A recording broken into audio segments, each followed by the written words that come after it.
a Chinese kindergarten class. And as an American, I have to say that I'm extremely jealous, and I wish that we would implement something like this into our school system.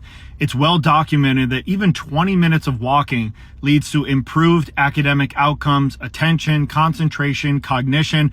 There's more than enough research that shows just how beneficial activity is for students who are trying to learn, and that's outside of the physical benefits.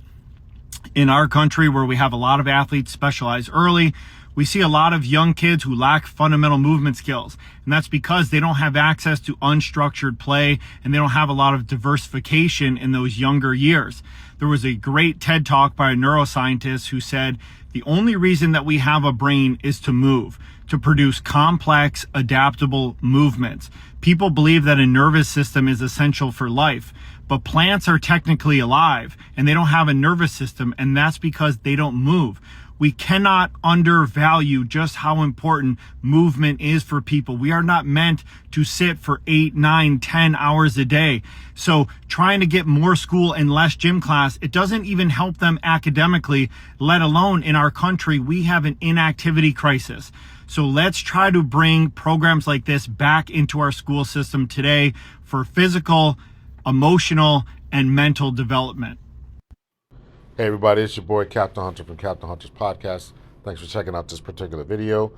So I came across this video in which this author here, Fred Duncan, was lauding, praising the physical activity in other countries. And, you know, he took a lot of heat in the comment section for his praising of a communist country, China or whatever they got going on over there, talking about how repressive it is. And all, I don't know. But what I wanted to say was their unstructured play is and does have some benefits to it. And we got to be able to recognize that, got to be able to see that, and got to be able to go on from that. So I wanted to try to get this on here and really try to focus on what the man is saying and show the benefits from it. Now, I'm going to show you some articles about the improved benefits that it has for young children.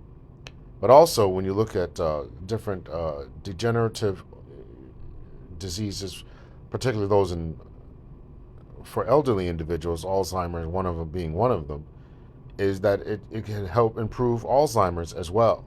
So this idea that we should move and be about our game is well documented. So let's dig into this just a little bit here. Let's go to 20 minutes of activity, right? So we can see some stuff from 20 minutes walk can change cognitive performance. J stage effects of acute exercise on executive function in children with and without what? With and without neuro development disorders. So this is, let's see. Let's try to go to the summary here.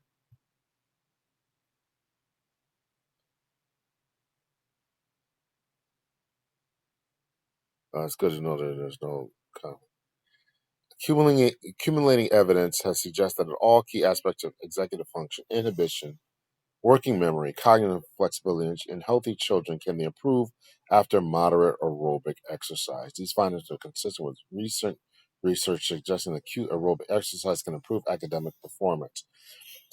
So, we get all these different articles saying this type of thing. What is National Institutes of Health effects of physical exercise on children's executive function?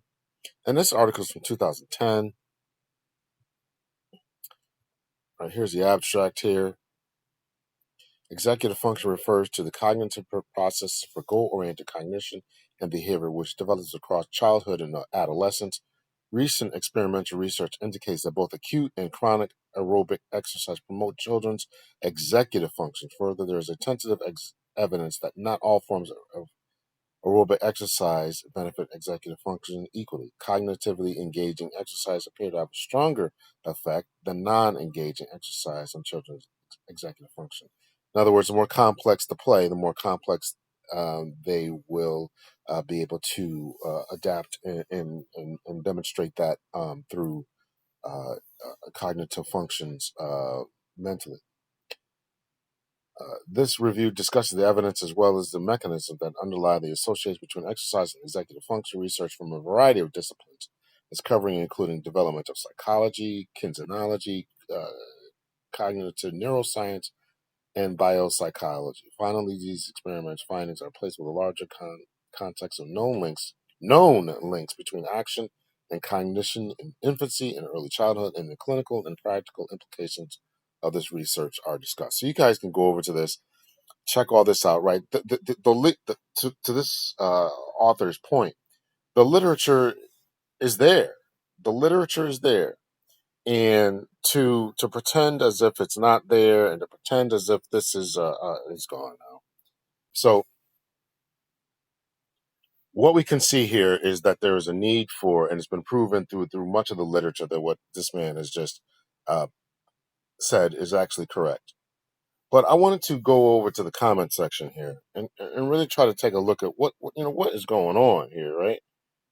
Right. So he had to, I think he had to go in here and say this is not a political post, and he's not emphasizing or de-emphasizing USA. And people try to say he's proud of China and all this.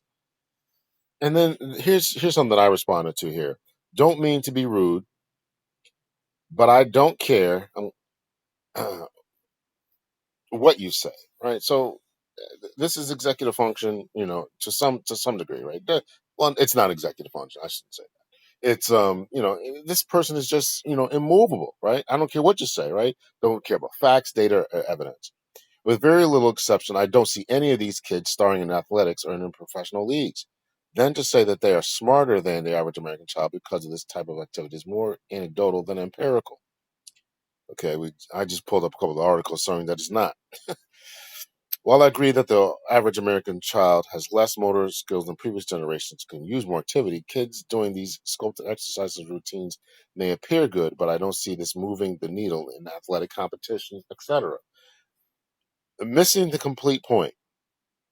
And so you can see her, I responded, people should watch this, and I meant to say and other, so forgive the misspellings there. I did this from my phone. This and other posts for a few times, and try to understand what is being said before responding. The post was not pushing for more athletic trophies and competitions, is pushing for greater academic excellence because students move. Maybe, just maybe, we could stop pushing Ritalin and other drugs down our kids, mostly boys' throats, if we allowed them more unstructured play, and maybe American comprehension skills would improve to the point where we can all better comprehend the point of posts like these, and not need complete strangers to elaborate the basic idea behind them. Yes, it was a snarky comment by me, but this is exactly the point. We're not, this is talking about executive function, etc. But this is a comprehension problem, and for someone to come into the comments section and 33 other people responded to this, or somebody responded to me. Your comment has made us all slightly less intelligent. May God have mercy on your soul. So yeah. So you're proving a point here. And there's 33 other comments here. Your view is a classic narrow perspective of physical purpose exercise excellence share. As a PE teacher, I am confined and limited by space and equipment, but what complicates our programs more than anything is the narrow sport specific performance based ideas people carry, right? So they don't have any idea between the connection that is going on here. And this is sadly, this is part of the problem here, is that what we're experiencing here in America. We have this author, Fred, whatever his name is, Duncan, I think, uh, tried to be nice and talk about a movement problem or an athletic problem, but this, it's an obesity problem. Let's just call it what it is. It's an obesity problem. Our American public schools are concentrated and focused on other ideologies that they're pushing. I'm sure that we're all kind of aware of what those are. If you're not paying attention. And I can't believe that this is, this is up for debate and discussions. And it's really disappointing that we have to continue to talk about these types of things. And from a national defense readiness type of thing, I can't believe that this is not talked about more. I know that the military has been struggling to meet not only its quotas as far as recruiting, but even when those recruits do go into the military and when they're in basic training, they're having a hard time performing. I think the same things are probably going on. I know they're going on in police departments, but I would assume in corrections departments and even firefighters and probably construction workers too, right? Our lack of coordination, you need to develop your work on your developing your comprehension levels. Wow, you missed the point. So yeah, so we're just having so many problems here, and this is very, very problematic, and we need to do something about it. So if you're a child, my children are grown, but I do care about boys, obviously. And if you want boys develop into protectors and providers to become better adults and increase their comprehension skills and increase their executive function skills as far as their cognitive abilities, then we got to get them outside and we got to get them playing and we got to get them moving. So let me know your thoughts and your opinions. Is this guy right on, spot on, or or uh, or what?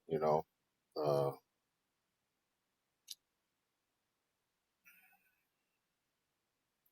so let me know your thoughts, your opinions. Much love and peace, everyone.